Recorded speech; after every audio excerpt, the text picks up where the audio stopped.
Abdoul Karim Bandé, le directeur général du cabinet Salomon Conseil, est notre invité du jour. Avec lui, nous parlons aujourd'hui du discours à la nation, importance et enjeux pour l'acteur économique. Bonjour et bienvenue à vous. Merci, bonjour. Heureux de vous retrouver en cette nouvelle année 2026. Déjà, quel bilan on peut faire par rapport à nos échanges sur la période de 2025 qui vient de s'écouler? Déjà, merci beaucoup. C'est aussi un grand plaisir pour moi d'être là en 2026 et pour tous nos téléspectateurs qui sont avec nous.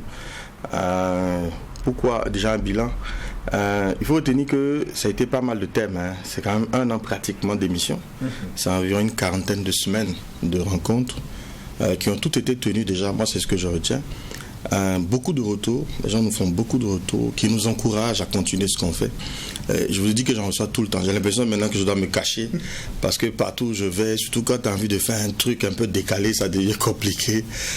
Mais ça fait plaisir de voir que les gens vous disent ce que vous avez fait, ça m'a permis de. Et ça nous encourage. Et donc c'est aussi de souhaiter que nos téléspectateurs continuent de nous faire des retours, de nous encourager dans ce sens. Donc pour nous, oui, ça a été de belles thématiques, de très beaux moments et de très bons retours. Alors, quand on a fait un tel bilan, les auditeurs et téléspectateurs se demandent mais quelle perspective, à quoi peuvent-ils s'attendre pour 2026 avec nos échanges? J'avoue que je me suis même demandé est-ce qu'on allait continuer, parce que trouver des thématiques, c'est extrêmement compliqué. Et puis, je me suis dit, là, on est toujours en réflexion, on essaie de construire. Est-ce qu'on ne va pas essayer de spécialiser nos semaines? Et ça, c'est une réflexion dans laquelle on est. Et je dis, je me rends compte que beaucoup de choses sont faites. Et quand les populations ne comprennent pas, et en fonction des retours qu'on a, on nous dit j'ai appris ça m'a permis de régler tel problème. Et je suis très tenté qu'on essaie d'expliquer l'action gouvernementale.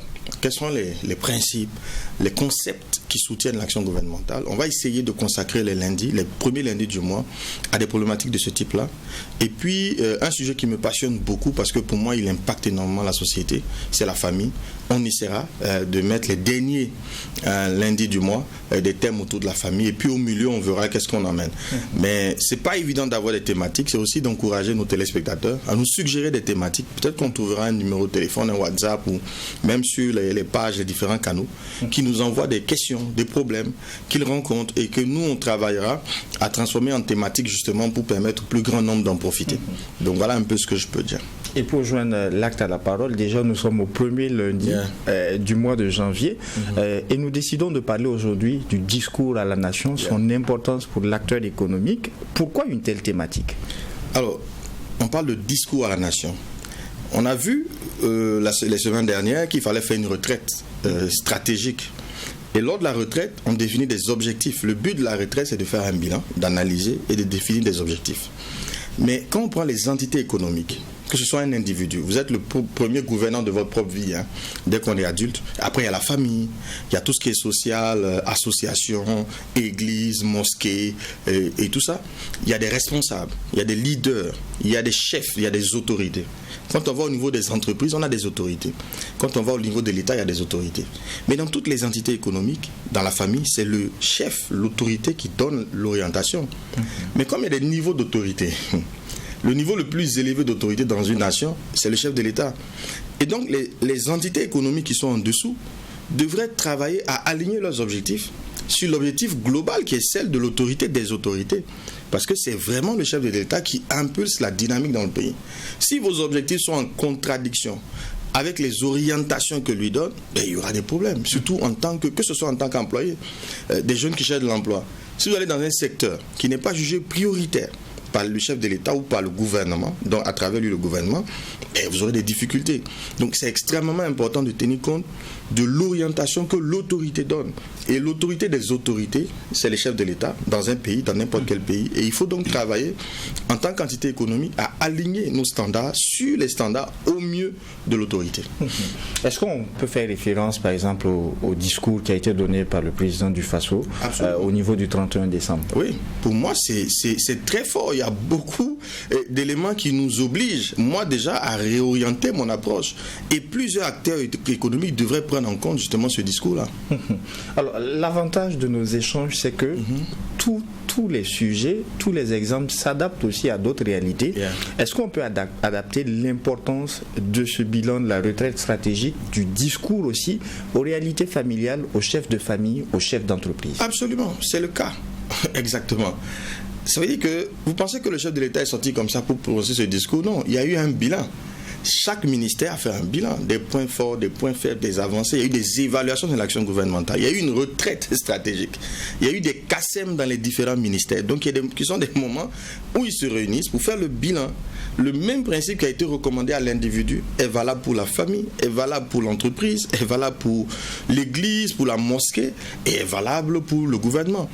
Maintenant, je dis, dans cette hiérarchie d'organisation, l'organisation qui domine toutes les autres, c'est l'État. Et donc, quand l'État impulse la dynamique, toutes les autres entités devraient réorganiser, adapter justement leur choix stratégique aux choix politiques. Est-ce qu'à l'échelle familiale ou à l'échelle professionnelle, le choix stratégique devrait s'adapter en fin d'année, début d'année pour annoncer les grandes lignes aussi? On est toujours dans la période d'adaptation. Et adapter, ça ne veut pas dire forcément fondamentalement, mais comment je prends en compte. Par exemple, le chef de l'État a parlé du fait de construire en hauteur. Mais vous aviez un projet d'école et vous voulez le faire en bas. Mais il vous dit non, le choix stratégique c'est qu'on aille en hauteur. Vous avez intérêt à vous aligner. Il faut réadapter le programme, il faut réadapter le projet. On vous dit aujourd'hui, on veut aller vers l'enseignement professionnel, technique. Et puis vous aviez envie de faire une filière littéraire. Il dit mais non, l'orientation dans les années qui viennent, c'est pas ça. Il faut vous réadapter. Donc il y a un besoin de prendre en compte ce discours, de l'étudier. J'ai vu qu'il y avait environ 280 cas vus. Mais ce n'est pas normal. Toute la population devrait la regarder encore et encore jusqu'à comprendre, attirer la substance pour elle et voir comment moi, durant toute l'année, j'implémente justement, je m'aligne et j'accompagne justement cette orientation politique-là. Justement, pour recentrer dans le cadre politique, quand on dit discours à la nation, il y a des dates clés où on entend ce type de discours. Dans le mois de décembre, il y a le 11 décembre qui est une date historique pour le pays et à la fin d'année.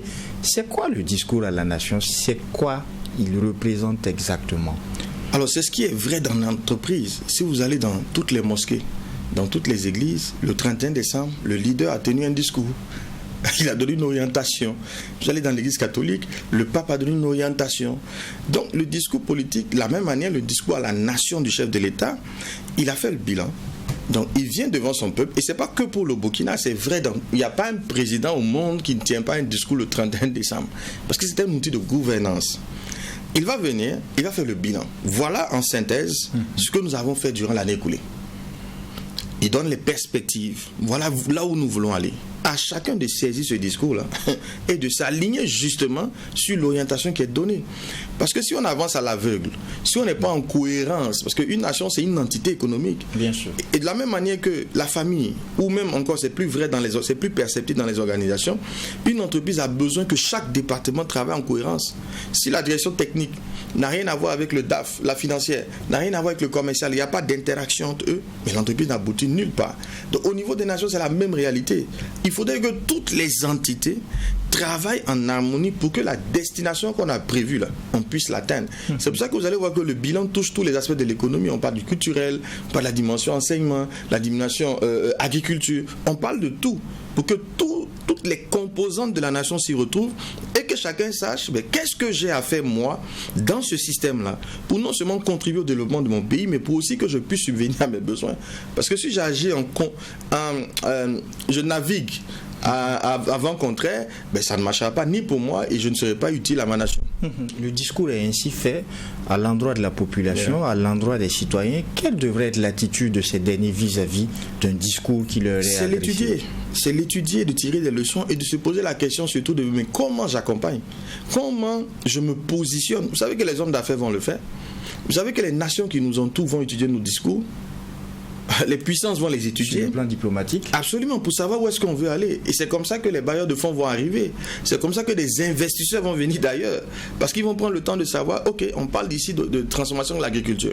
Ça veut dire que tous ceux qui sont de mécanisation, tous ceux dans le monde entier, qui sont dans la mécanisation, vont se dire, voici un pays où il faut qu'on aille. Parce que le discours dit qu'on va aller à la mécanisation, on va aller à l'industrialisation. Nous savons le faire, allons vendre notre expérience. Donc ce n'est pas un discours à négliger. Malheureusement, il est perçu comme, je dis, accessoire. par beaucoup d'acteurs de la population. Non, il faut le prendre. D'ailleurs, même, je pense qu'on devrait le traduire dans des langues.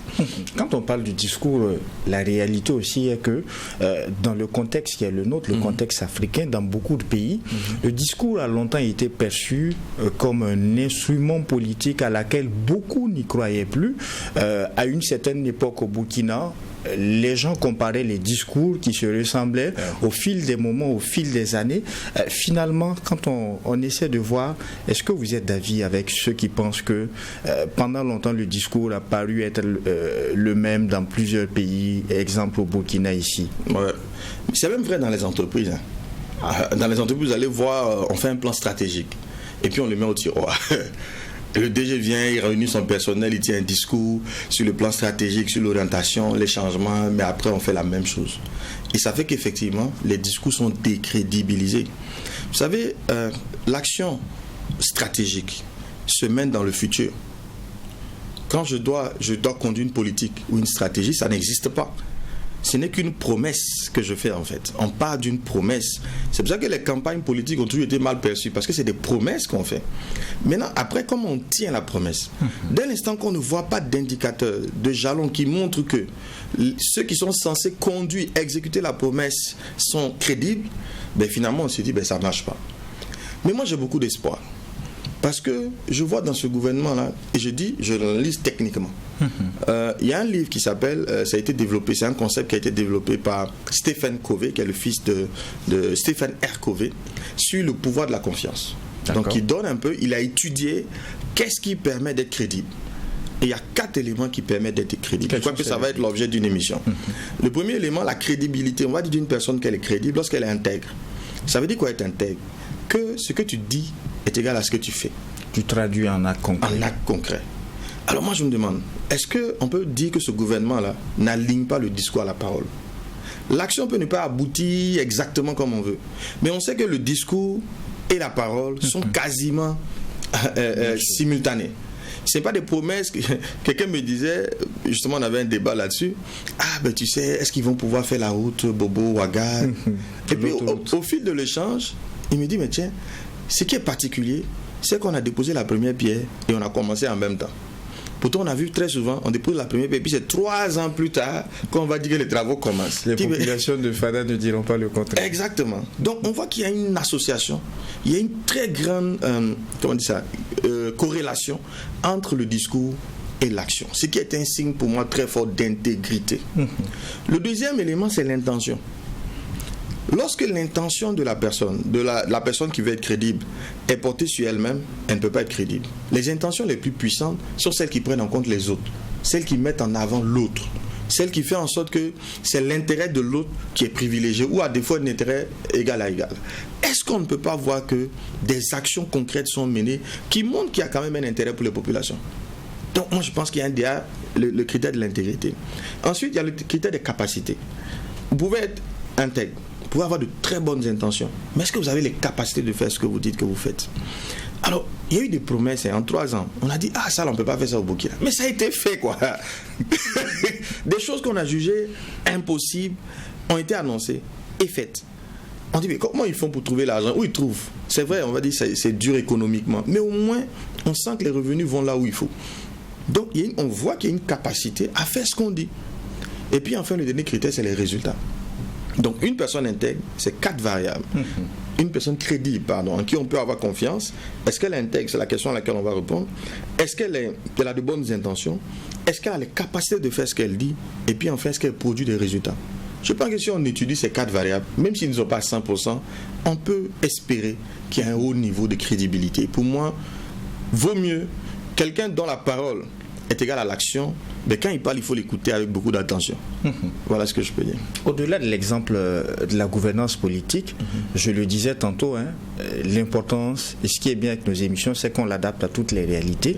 Est-ce que sur le plan familial, il est vrai aussi que beaucoup n'ont pas fait de bilan par rapport à 2025 au sein de leur famille, se projeter avec leur épouse pour voir comment est-ce qu'on amorce 2026, où est-ce qu'on en était avec nos projets, comment on les redéfinit. Est-ce que ces 4 variables peuvent s'adapter également à l'échelle familiale et à l'échelle de l'entreprise? À tous les niveaux. On parle de crédibilité. Si vous avez une équipe, qu'est-ce qui fait la division dans les foyers? c'est un problème de confiance. Je n'ai plus confiance en toi. Donc déjà l'intégrité et tout. Puisque la confiance, c'est les 4 variables. Intégrité, intention, capacité et résultat. Si on ne trouve pas ces 4-là, il y a un problème. S'il en manque, vous n'êtes pas crédible. On a besoin des 4, pas d'un ou deux. Il faut les 4 à la fois. Il faut les 4 à la fois. Alors, un chef de famille qui n'est pas crédible. Par exemple, moi, dans mon livre, j'en parle. Je veux trouver les conjoints de mes enfants. Banaliser le succès. Yeah. Je veux pouvoir dire à mon fils, quand il aura 24 ans maximum, tu dois te marier. Et voici la femme que je pense que tu devrais prendre. Et ça dit que pour vous, on ne doit pas dépasser 24 ans pour se marier. C'est trop tard après 24 ans. On a fait la démonstration ici, c'est trop tard. Ça commence à devenir dangereux et périlleux. Donc 24 ans, moi je crois que mes enfants, ils doivent être mariés. Et pour ça, il faut que je sois crédible aux yeux de mon fils. C'est pas juste que je sois son géniteur qui dit marie-toi, non. Il y a un niveau de crédibilité que je dois avoir à ses yeux pour que quand je lui dis de faire une chose, il va pas le faire parce que je lui ordonne, il va le faire parce qu'il croit en ce que je dis. Et c'est vrai dans une entreprise, un manager, un leader dans lequel les collaborateurs ne croient pas, ça va pas loin. Voilà, il est extrêmement important de construire sa crédibilité. Et ça va être un des sujets certainement qu'on abordera peut-être la semaine prochaine. Quand vous estimez, et là je reviens sur l'aspect de la gouvernance politique, que le président, le capitaine Ibrahim Traoré est crédible, pourquoi est-ce que vous en arrivez à un tel constat? Je l'ai dit tout à l'heure, j'ai dit il y a 4 variables. Maintenant je vais vous donner des exemples.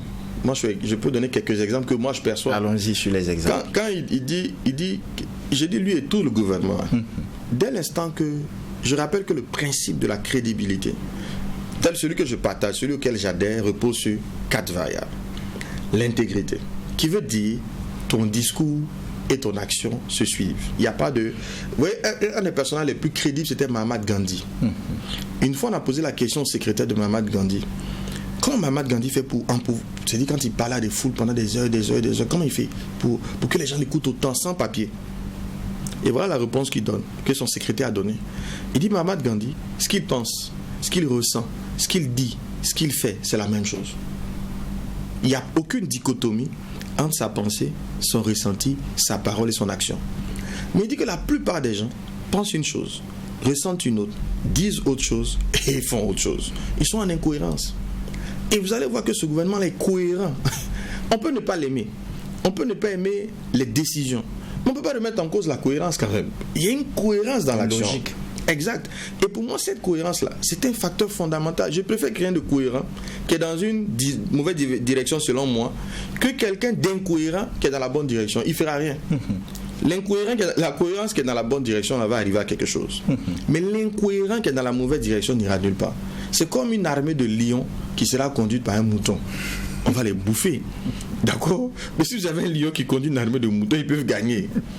Il y a nécessité d'avoir de la cohérence. Et moi, je trouve ça, en tout cas, dans l'action qui est menée. J'aborde mon point de vue de manière technique. Après, les variables sont là, on reviendra là-dessus. Et à chacun d'évaluer et de se faire son opinion. Puisqu'on parle du discours à la nation, on va revenir sur le discours qu'on a eu le 31 décembre avec le chef de l'État. Quels sont les aspects qui vous ont influencé à revoir vos objectifs stratégiques? Alors nous, on avait déjà l'avantage d'être un peu dans la dynamique. À IST Ouaga 2000 par exemple, IST dans son ensemble, le groupe IST, il y a un accent particulier qui est mis sur les aspects technologiques. Nous déjà, c'est une orientation dans laquelle on était. Et ça vient simplement renforcer que nous sommes dans la bonne direction. Par exemple, une des dernières écoles que le groupe a créées s'appelle ISTA, Institut supérieur de technologie agricole, qui a été créé en 2025. Vous voyez qu'il y a une sorte d'anticipation dans laquelle nous sommes. Donc quand le chef de l'État dit que nous voulons que l'agriculture soit modernisée et qu'on transforme localement, nous on dit tiens, on n'a pas eu tort d'aller là. Et c'est à nous de mettre tout le contenu technique qu'il faut justement pour que les solutions d'enseignement que nous apportons répondent non seulement à la dynamique gouvernementale, mais aussi aux populations.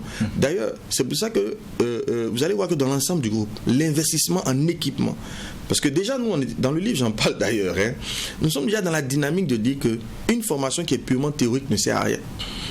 Il faudrait que la formation soit associée à la pratique. Parce que la connaissance, ce n'est pas juste l'information qu'on vous donne.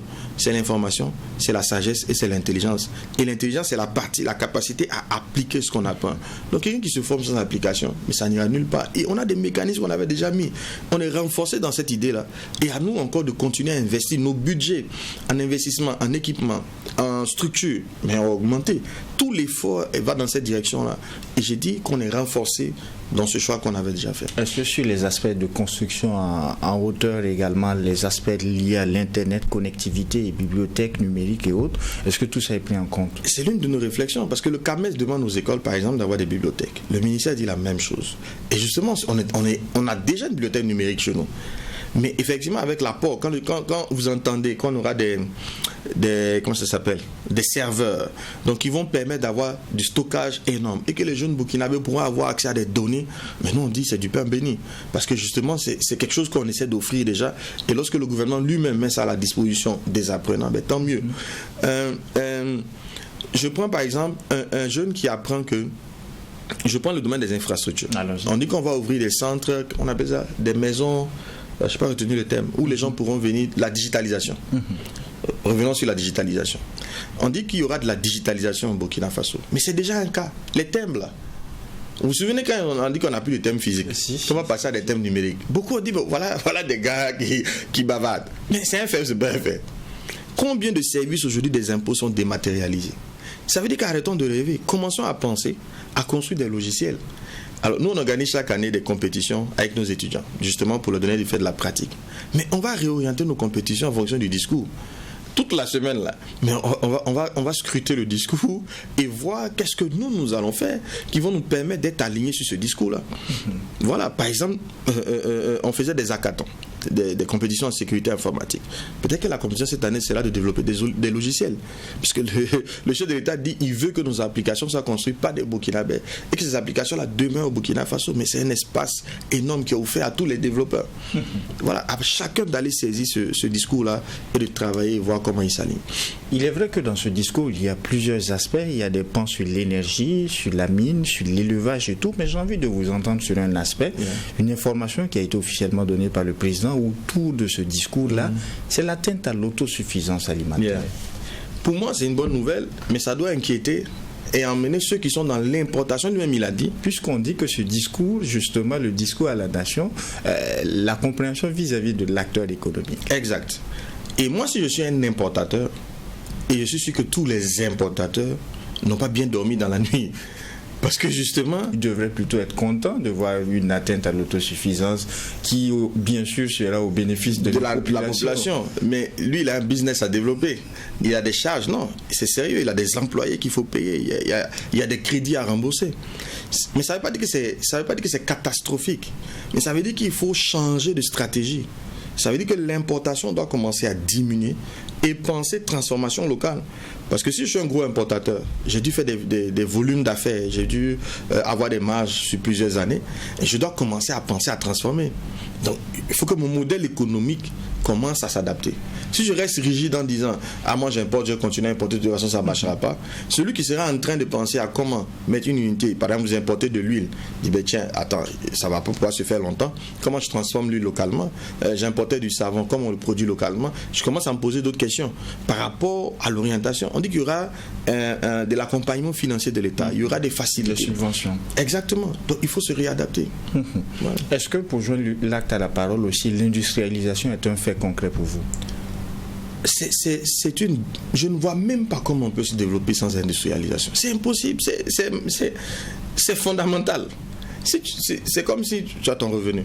Mais l'essentiel de ton revenu, tu l'utilises pour acheter des choses à ta boutique. C'est-à-dire que tout ton argent va chez le boutiquier et tu récupères des biens que tu consommes et puis c'est fini. Mais le boutiquier lui récupère ton argent. Chaque mois, ton argent va dans ses poches, il te donne des marchandises en échange. Et ce qu'il te donne est moins cher puisqu'il fait une marge sur ce qu'il te donne. Mais tu t'appauvriras forcément tant que tu seras dans ce processus-là. À moins que tu trouves d'autres moyens d'avoir de l'argent ailleurs. Tu vas finir par t'appauvrir. C'est tout aussi simple l'équation.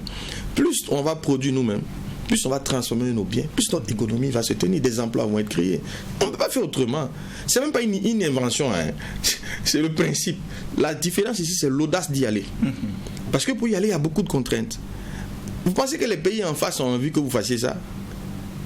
Si vous le faites, regardez la concurrence aujourd'hui entre la Chine et les États-Unis. Vous pensez que les États-Unis ont envie d'avoir une autre Chine qui va s'élever dans le monde?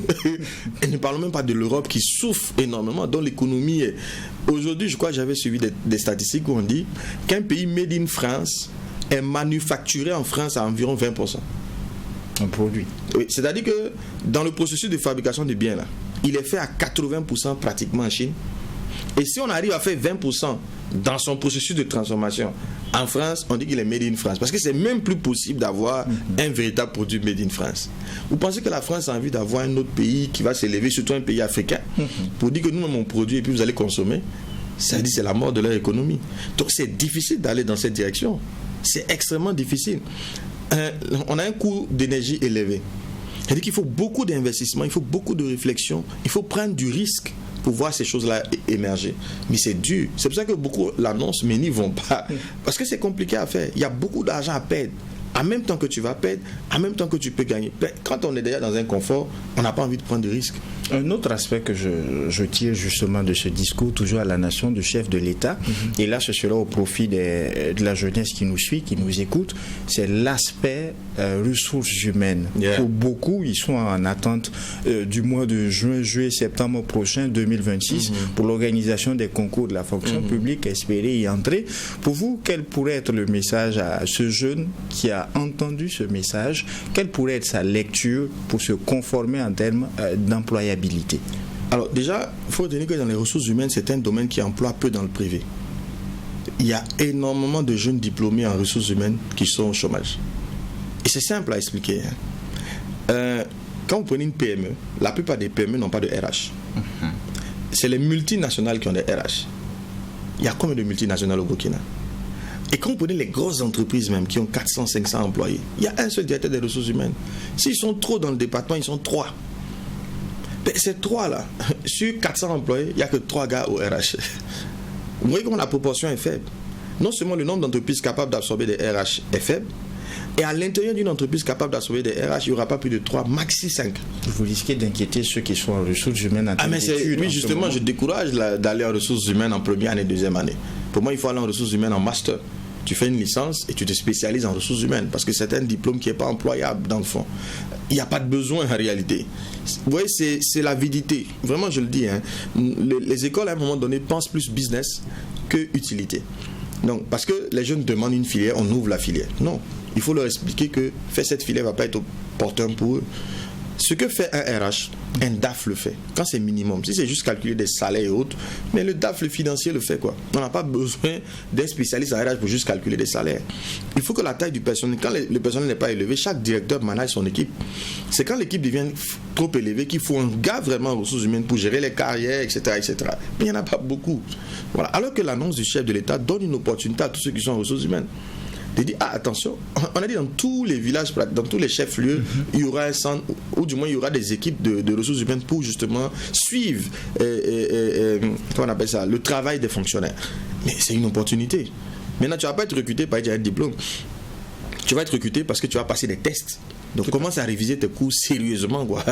Commence à réviser tes cours. Si tu viens là, on te pose une question fondamentale, tu ne peux pas répondre. On te demande de calculer des salaires, tu ne peux pas répondre. Et tu as peut-être fait une formation de base. L'administration publique n'a pas les mêmes...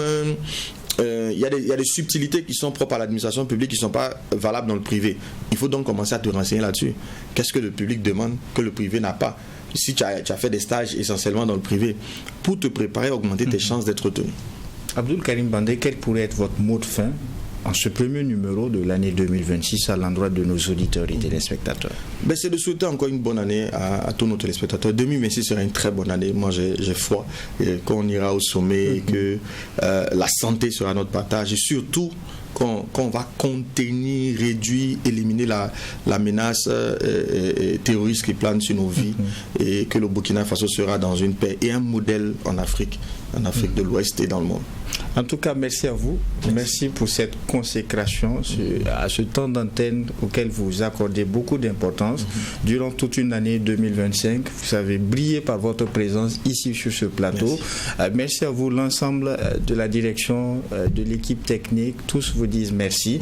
Et également à vous, téléspectateurs et auditeurs, merci à vous pour la constante fidélité à ce programme tout au long de 2025. Merci pour votre présence en 2026 encore.